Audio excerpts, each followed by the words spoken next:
Nazdar, Ladislávko. Asi si divíš, na co právě koukáš.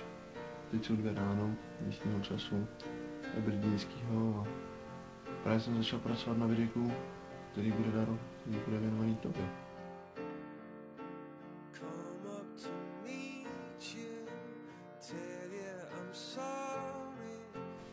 Čau Leni, už aby si byla zpátky.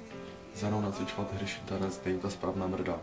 Tak pozdravuj doma, hlavně mámu Bilinovou a dej za mě velkýho haga. I love ya. Ahoj Ladislávko. Tak si užiju ještě těch posledních pár dnů doma, ale si užiju to české jídlo taky. Takže podívej, o čem tady jsme my. Vážná pizza z fast foodu, to znáš. Tak si to užívej a budu se nám vrát. Těším se na tebe, čau. No ahoj Lenko, ty vole. Už se nám tady po tobě strašně moc stýská.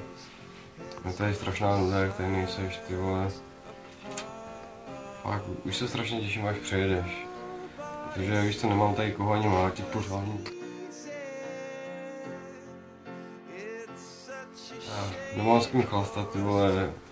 Úplně se z toho oprášky, prosím už přijedě. Už se moc těším, čau.